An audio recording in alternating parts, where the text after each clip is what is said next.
Welcome to Ask the Guru, the podcast where we answer those big questions like, who am I and why am I here? What's it all for? Thank you so much for joining me on this quest for the answers. Welcome back to Ask the Guru. So today we're on to chapter 3 of Hidden in Plain Sight. This is where we're going to discuss the 3 aspects of you. This is an incredibly potent, life-changing chapter. I encourage you to listen all the way to the end because there is absolutely no way that you will come away from listening to this chapter without having some sort of profound awakening. This chapter is truly where I begin to give you some of the incredible life-changing information that will truly shift the way that you see the world, your body, your mind, and of course, most important, the way you see you. So let's begin there by understanding what I mean when I say you. You are ineffable. There aren't words. They can speak through the illusion, the Maya, right? And reveal what you are in completion. But I'm going to try my best. I'm going to do my best to describe the essence of you because I want you to understand how amazing you are. You are pure love. Light. In the essence of you, you are just consciousness and energy. You are infinite, boundless, limitless. You do not need the body or mind. You are something outside of the body and mind, but you choose it. Life is a game that you play. You utilize the mind and the body like an avatar. At birth, the spell was cast, you forgot who you were, and you knew this would happen. And you are here playing the game to remember and free yourself from the illusion. Since you are infinite love, you cannot stay in a place that lacks those qualities. Love or qualities like love, gratitude, appreciation, they are the glue that keep you in the body. They're 2 opposing qualities. The qualities that cause you to jump out of your body, to separate, or the qualities that show you, reveal to you that you are separate. These are resistance and feelings of powerlessness. When you tell the story of victim, anytime you're in that place of resistance to what is, feeling powerless or like the world is doing to you, this is when you have separated from your body. Try not to get hung up on the words. I recognize that they cast illusory meaning to them. And when I say love, I want you to think of expansion. See, love is open, allowing, infinite, and who you are. It has an attracting quality. Resistance is contracting and stagnant. It holds no power and is a repelling energy. If the mind is in this state, you cannot be present. To create an opportunity of alignment, the alignment of you into the mind, into the body, right? The full alignment, the power of you accessing now, a time when you become whole, you must first create space in the mind for you to enter.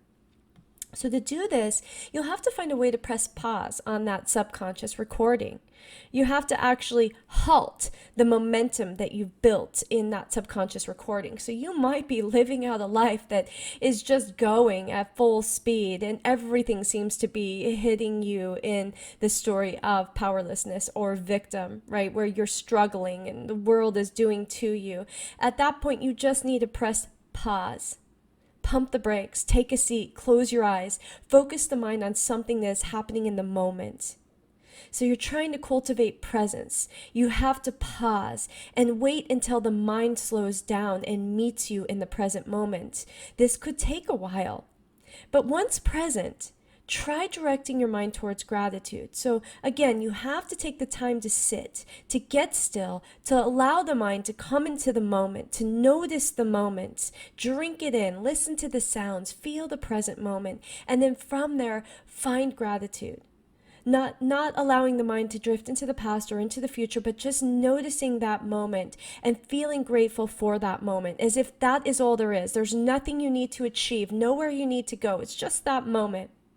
So this could be like, here's some easy access points into gratitude. Just, I'm grateful for all who love me. And you might be in a place where you feel nobody loves you. So in that place, I'm grateful for the food in my fridge, and I'm grateful for this breath. Or even as simple as I'm grateful for my soft pillow to rest my head.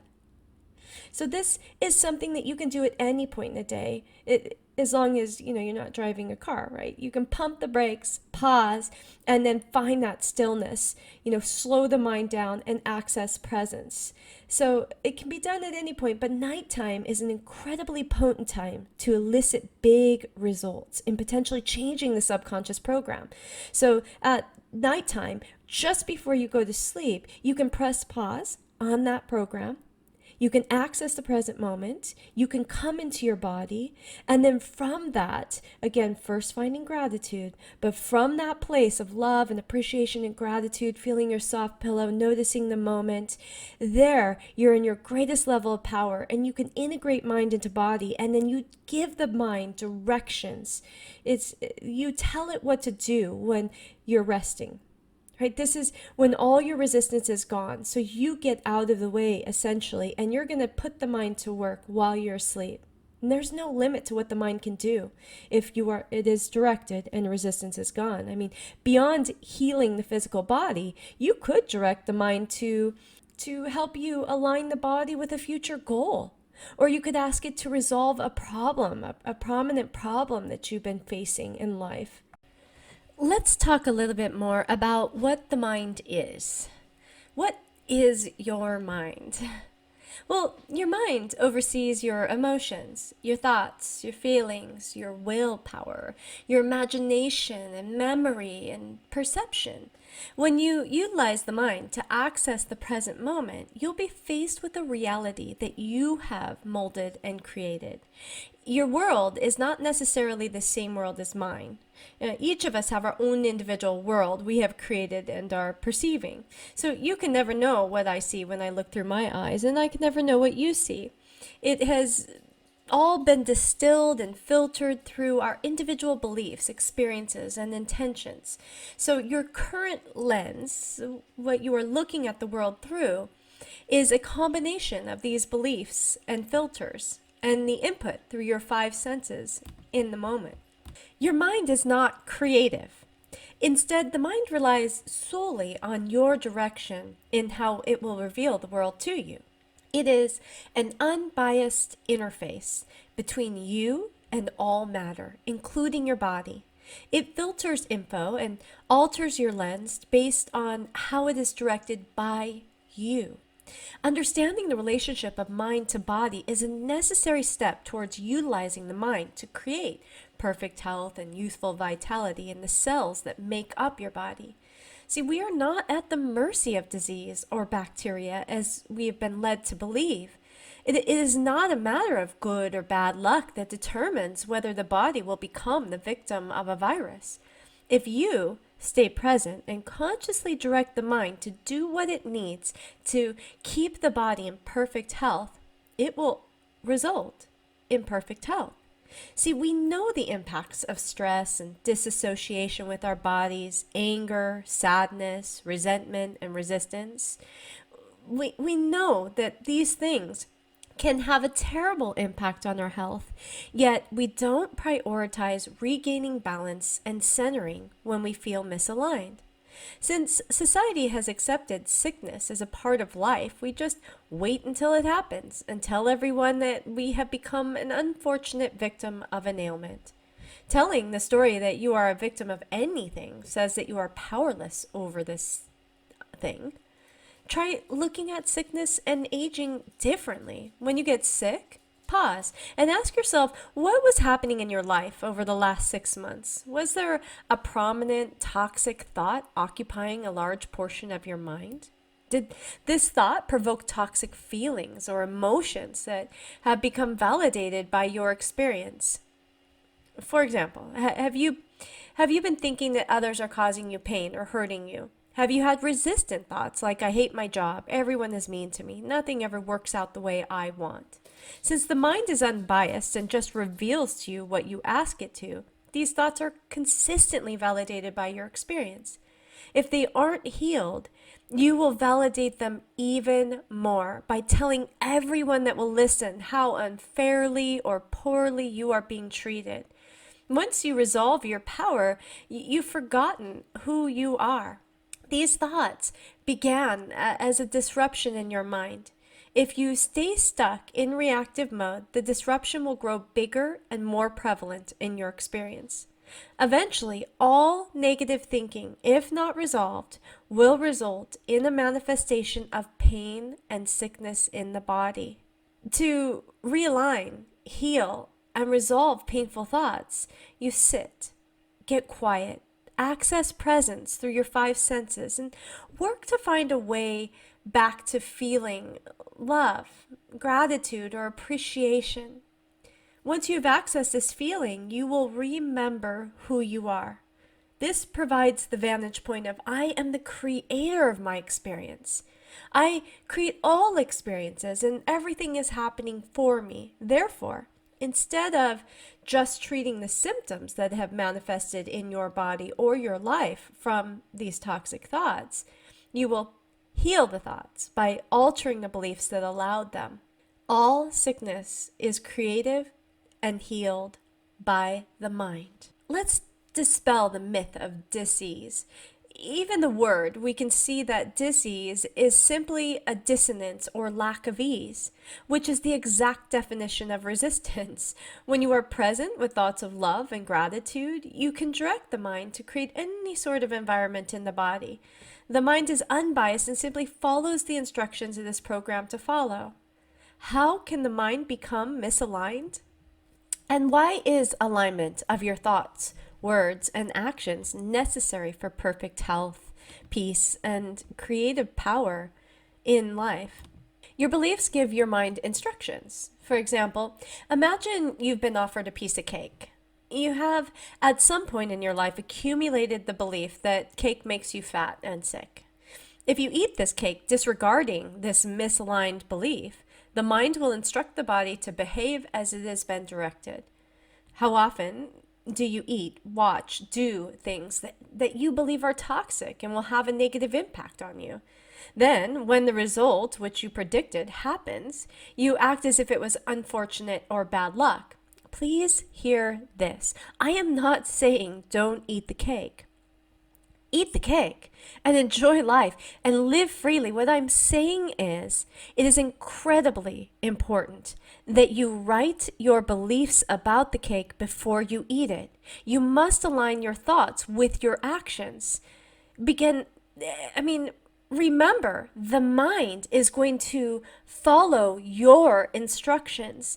And if there is a discord in the mind about what you are eating, if you place the label toxic, fattening, terrible for me on that cake, and then you ingest it, your mind is going to think that you've taken in a toxin.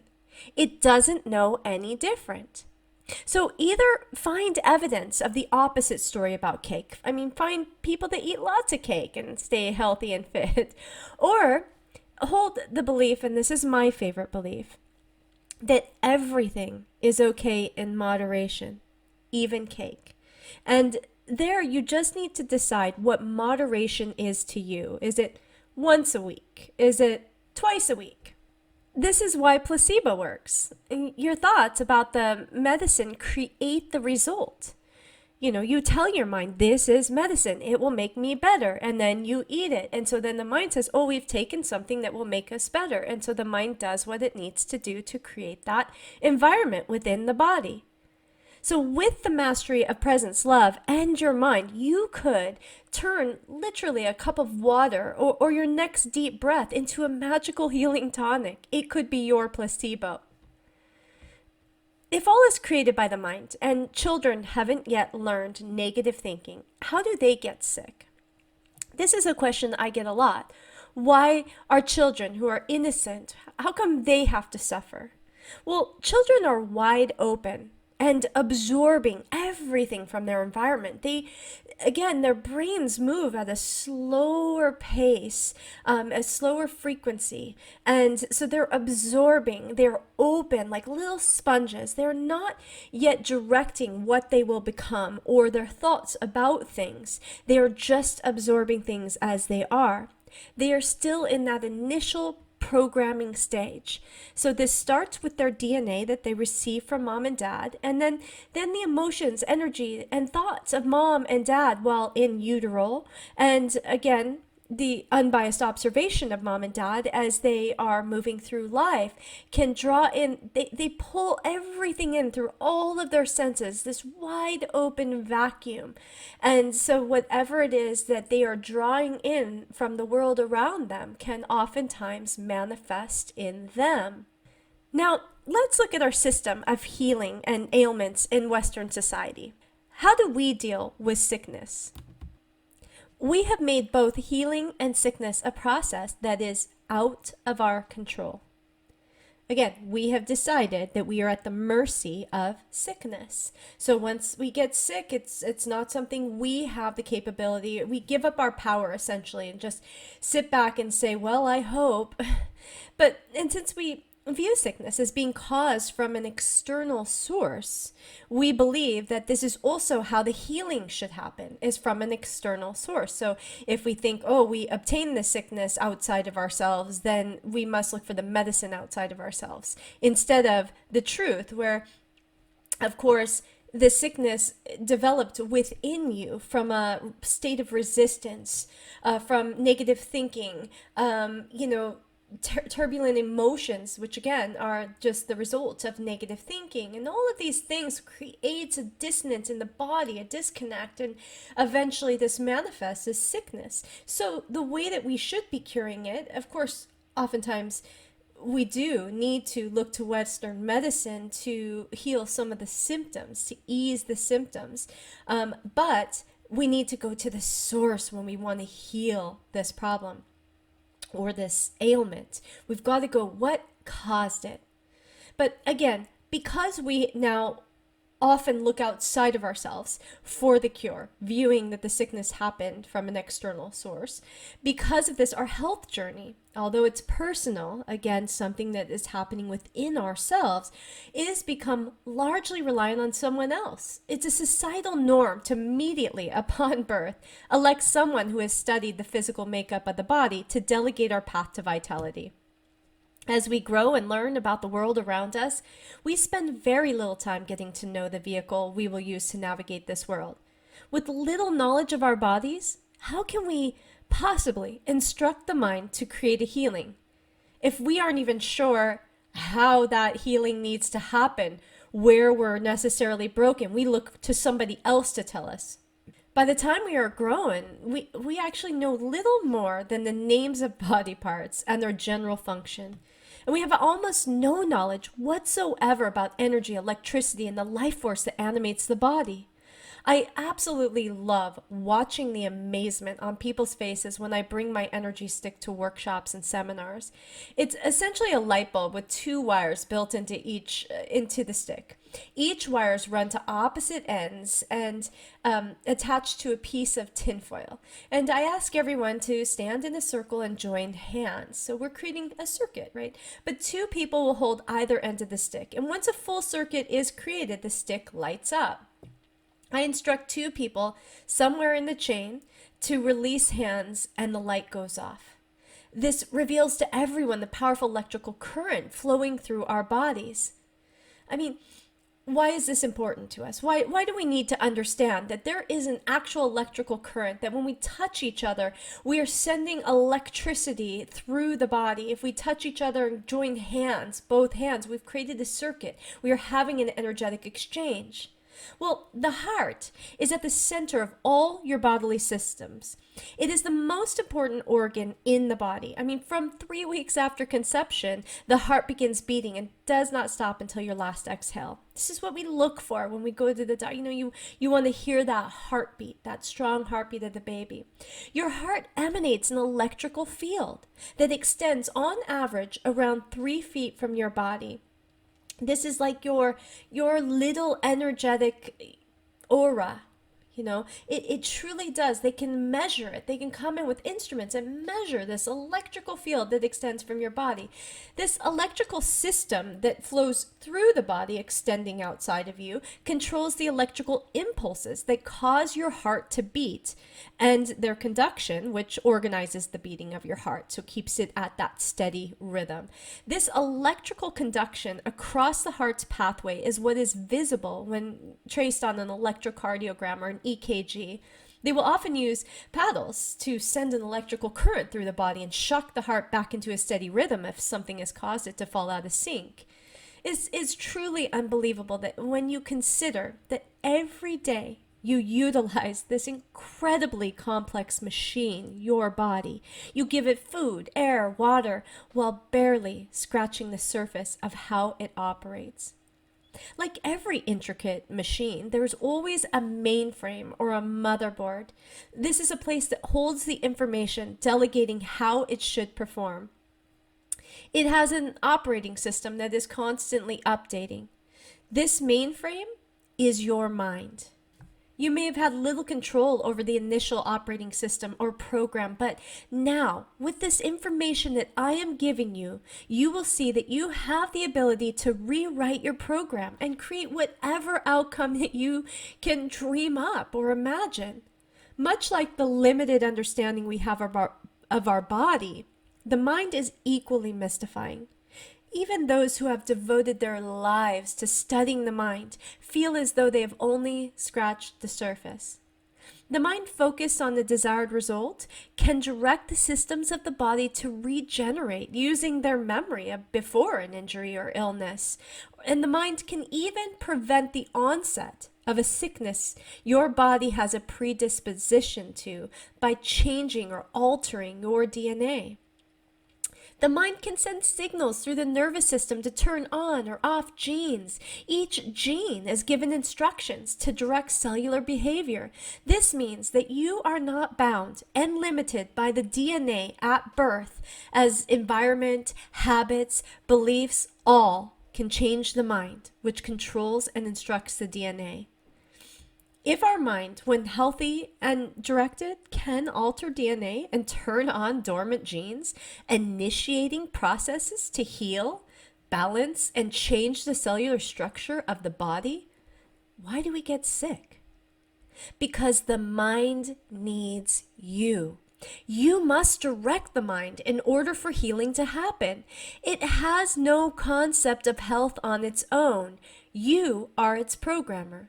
Therefore, what you put in is what you will get out. If managed and programmed properly, your mind can produce in your body and environment what may be seen as miraculous results. We've all been witness to stories of radical, unexplainable healings and the magical outcomes of placebo. Thousands of studies have been done on placebo, and all have results showing that when you are convinced you have the medicine that will heal you, this alone puts the mind on the task of healing and more often than not produces that outcome. Use this technique to connect the mind to the body. So most of us, this is where the glitch is. It's like, well, how do I connect myself and get into the mind and then direct the mind into the body? How do I do this? Well, begin by closing your eyes. Just stop, pause. And oftentimes we are running so fast and the mind has built momentum. So when we press pause, the mind is still running, and that's okay. We'll slow it down. You might become aware of processes in your body. Give the mind something to do, like focus it on your breath, counting your breaths. You just observe your body. Notice if your body is sitting or laying down. Become aware of what parts of the body are connecting with that supportive surface and what parts are touching the air or space that's around you. And just become sensitive to the sensations of the air on your skin, or trying to become aware of the space that surrounds you. If you can move your awareness in front of your body or above your body, just notice that. And then try moving your awareness throughout your body. Maybe start at your feet and create the thought. Tell your mind to tell your feet to relax. Then notice your feet relaxing. Keep using your mind to instruct different body parts to relax and notice the results. The body cannot defy the instructions of the mind. It can only submit. Try moving your awareness through your entire body until fully relaxed. Then once all resistance has dissipated, instruct the cells in each part of your body to rejuvenate and regenerate into perfect health. Use your mind to instruct the cells in your eyes to return to their perfect state of health, or even better if you've never had good vision. Do this with your scalp, your hair follicles, ears, brain, tooth enamel, gums, and roots of the teeth, and so on. Spend time focusing on seeing what you want to see in the mirror or feel and experience as your life. I recommend utilizing and visualizing light as a tool for healing. I often imagine that I'm turning on each cell in the body like a light bulb, and in my mind I see energy flowing throughout the whole body, that I see that electricity. My blood becomes rivers of white light, and my heart like a giant sun illuminating everything. In Chinese medicine, they teach of 3 dantians, so often I will use that visual. These are viewed as major energy centers in the body, or I like to imagine them as suns.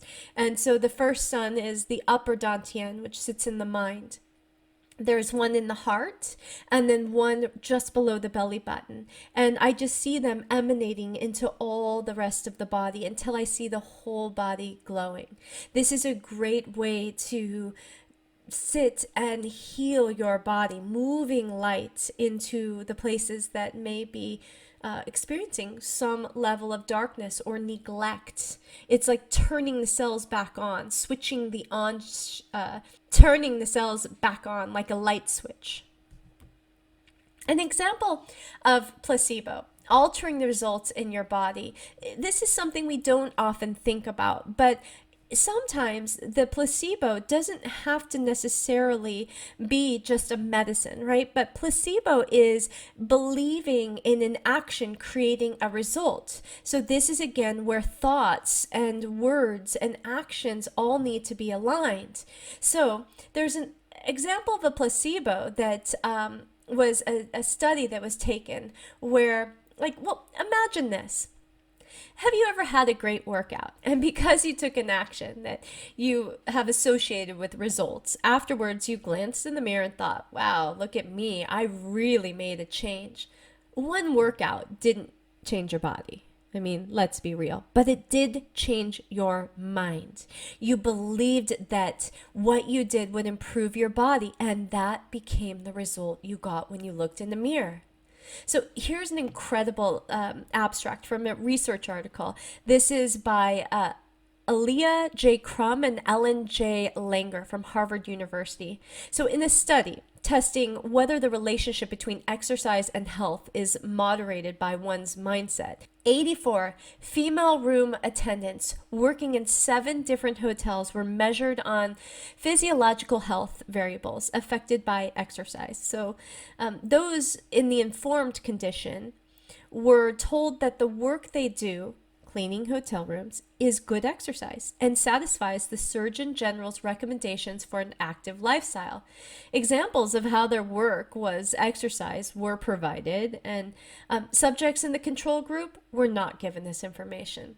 Although actual behavior did not change, 4 weeks after the intervention, the informed group perceived themselves to be getting significantly more exercise than before. As a result, compared with the control group, they showed a decrease in weight, blood pressure, body fat, waist to hip ratio, and body mass index. These results support the hypothesis that exercise affects health in part or in whole via the placebo effect. What is your body? So we have covered what is you, what is your mind, what is your body? Well, again, if we recognize that there is a you, that ineffable, amazing being of love that is limitless and boundless, and then it has to filter through the mind, which becomes this interface between you and your body. So let's talk about the body. What is it? Your body is an outward projection of your mind, right? This is how come the body can be so impacted by something as simple as being told that what you're doing is a really great workout. So discord in the mind often, if not healed, will manifest in the body. If we're having thoughts, negative thoughts that I'm doing bad things for myself, I'm eating terribly, these things will cause me to have bad health, these things will eventually manifest in the body. Even just disturbing thoughts that create negative emotions. And it's not until it manifests in the body that's when we usually start to pay attention. For some reason, we don't seem to mind as much when we're having disturbing thoughts, negative feelings, feeling down about ourselves. I mean, of course, this bothers us, but once it gets into the body and manifests, now we're forced to pay attention. Pain in the body can halt us, forcing us to look at the problem.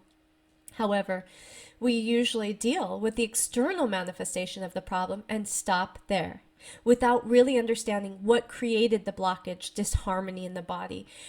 So we're only managing the symptoms and never resolving the cause, which I assure you is rooted in the mind. This lack of knowledge allows the continuation of habitual negative thinking and places the body and nervous system under undue stress. This stress can cause the nervous system, the electrical system in the body, to overload and eventually may cause a natural function of the body to stop working properly. It's like it gets frazzled. It's when we overload a circuit and suddenly everything gets burnt out. This can happen as the nervous system will create a broken line of communication from mind to the body when that frazzled or burnout happens in that connection. So just imagine the digestive system going haywire, right? Somehow the electrical current carrying information on how and what to do is coming in choppy or broken due to mental stress or feeling overwhelmed. In this case, would changing your diet have any impact on the function of digestion? The answer is no. No, it wouldn't, because there's no communication. The mind cannot tell the stomach what to do with this food. And so the stomach doesn't know. The body is not intelligent. It listens to the instructions of the mind. So if there is a disconnect in that communication, we have a problem. So we often think to ourselves when we're having digestive issues, oh, we just need to eat healthier, our bodies will be better. Because, as I mentioned before, your thoughts aligned with an action can create the predicted outcome. However, if your body is broken and the communication between brain or mind and body isn't working, the mind can't properly instruct and the body becomes confused. On its own, the body doesn't know which nutrients to keep and which to discard or how to efficiently utilize the nutrients. It just is a machine doing what it is told. Spending time nurturing, healing, and strengthening your nervous system, while at the same time reducing stress on the nervous system, should be of highest priority in overall healing. Since the mind is connected to the nervous system, its thoughts and signals to the body create emotions or energy in motion. Energy being the E in emotion, and then motion, energy and motion. Too much energy can overload the system. That's when you see that frazzled, with that too much energy, the negative thoughts coming in, the stress, the tension, it overloads and explodes that system. And then we have a disconnect. Even the most basic knowledge and understanding of your body could prevent a large amount of panic, anxiety, depression, and ultimately any physical ailments. Our ignorance often causes us to misuse and abuse our body and blindly trust in the advice of a doctor when things go wrong, looking for that external healing. Although our medical system is finally waking up to the need to de-stress, most doctors will still diagnose you based on symptoms, duration, and onset, while having little to no concept of your lifestyle, environment, or mental state. They may suggest changing your diet or looking for allergies. And since we trust in the doctor and believe in the diagnosis, this label or explanation usually allows some relief in the mind, which in turn soothes the nervous system and can open communication back up with that area or system in the body, which may allow healing to begin. I think most of us have had that experience, right? Of feeling ill or in pain, and you go to the doctor, and the doctor gives a diagnosis, and even without a prescription, the symptoms begin to improve. This is the power of knowing. Really, it is just trust and faith in the doctor. The explanation makes sense. You grab onto it with hope. Hope creates relief, and now you have a path in your mind allowing you to start visualizing your healing. The uncertainty before the diagnosis had you dwelling in all kinds of possible outcomes. This was very stressful and caused even more symptoms due to an overwhelmed nervous system. It could even be just that the doctor diagnosed you and gave you a little more information about your own body. And now that you isolated where the issue was, you were able to send your mind into that place and heal it. If the mind is the interface between, again, you and your body, what happens when the mind is sick? Have you ever referred to someone else as gifted? This is probably because you've forgotten. Everyone has the same gift, but depending how you use it, the result will look different. You were gifted with a mind that can create the perfect environment of thoughts, words, and actions to produce literally any result as your life. Your ignorance to the power that resides within your own mind to change any displeasing circumstances is the only thing holding you back from creating the life of your dreams. We fear the things that we do not understand. Therefore, having forgotten the power within your mind and how to use it has made you fear instead of revere it.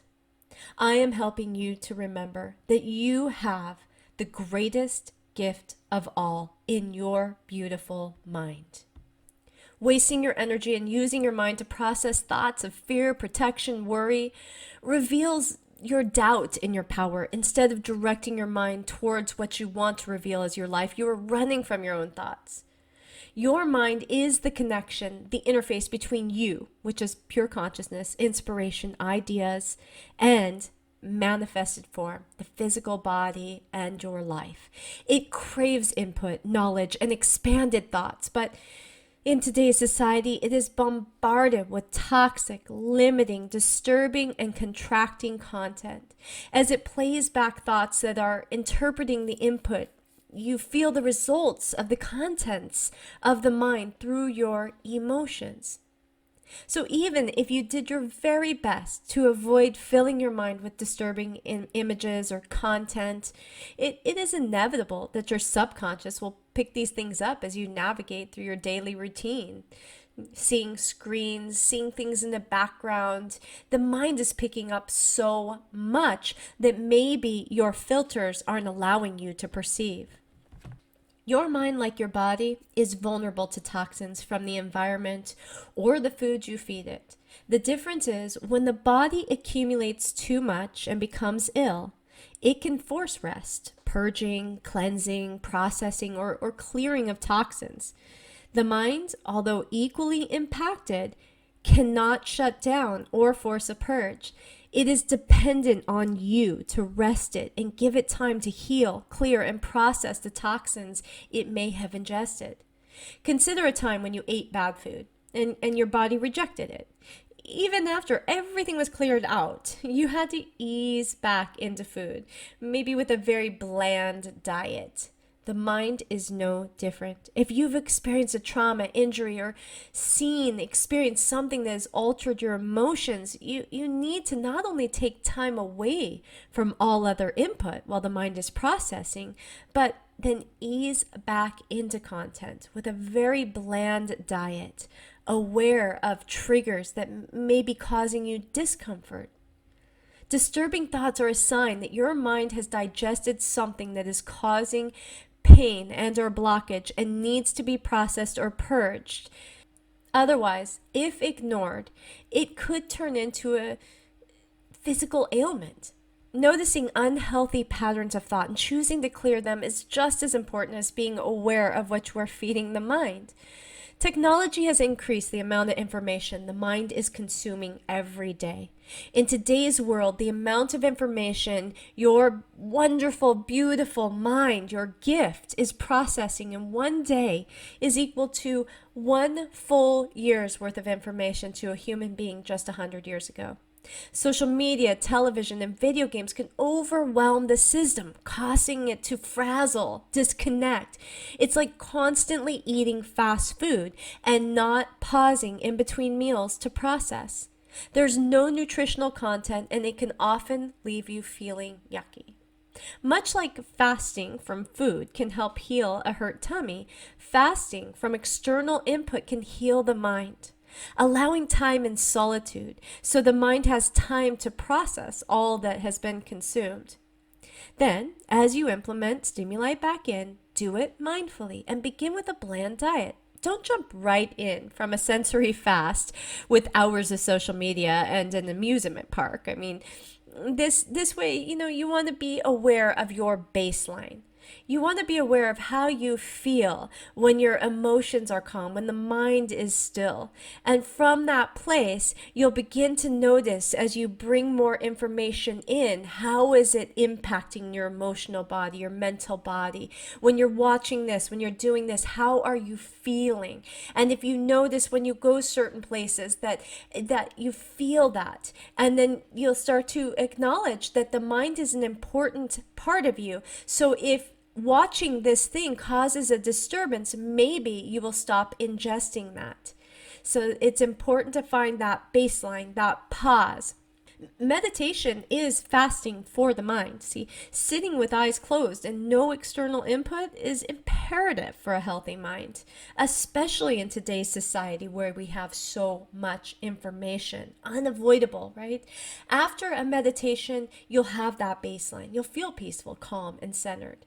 Sitting without input gives time for the turbulent waters of emotion to settle.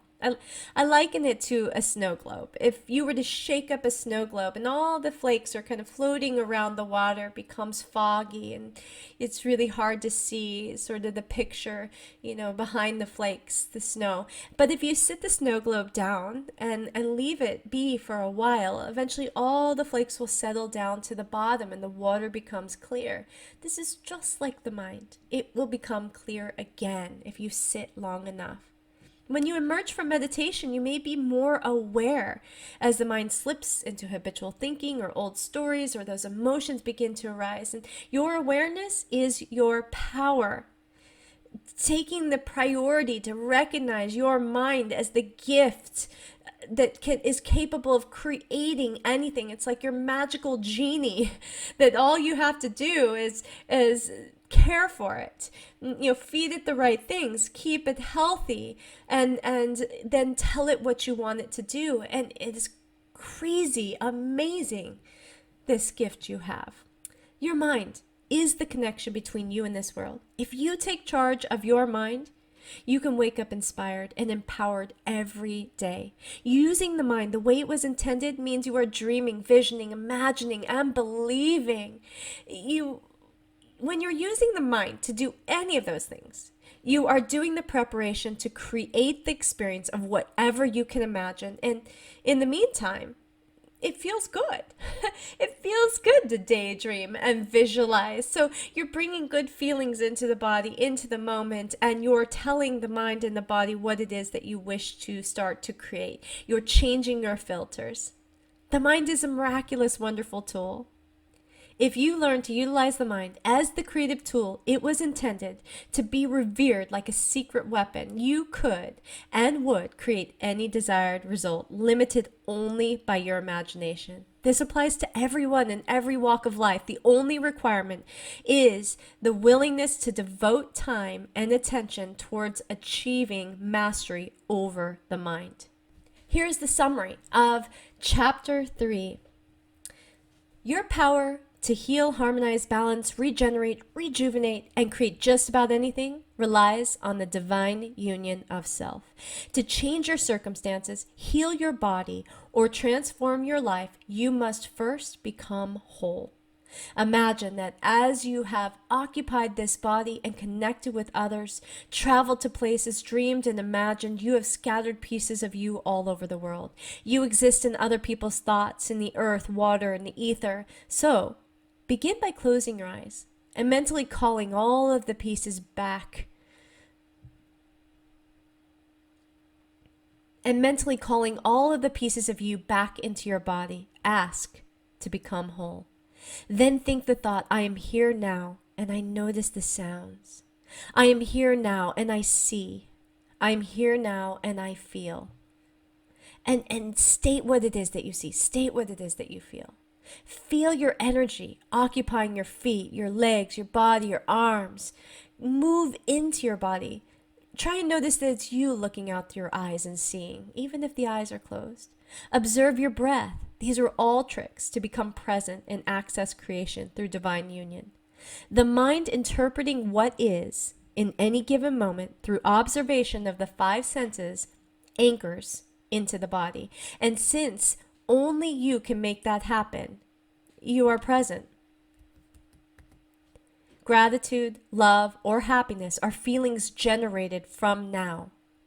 Grief, depression, sadness, regret, they're all feelings that can only be born from a memory. They are resistant to what is, wishing it was different, and hung up on the event that happened in the past. Those feelings are constricting, restricting, and stagnant. They are both resistant and powerless and cannot allow for creation. Angst, fear, and dissatisfaction are created through thoughts of the future and again are resistant to the present. You are wishing you were somewhere else or fearing the unknown. Both create a sense of powerlessness and contraction. Gratitude and love are feelings in the now. They are expansive, allowing, and creative. What does your mind have to do with emotions and thoughts? Everything happens from the now. When you can find love, when you can find gratitude and appreciation anchor in your body, from that point, anything is possible. You'll create divine union with your true nature. This is where inspiration can flow in, ideas. You'll know it'll clear the path. You'll awaken to your dharma, your own individual unique purpose. You can heal. You can rejuvenate. Anything is possible.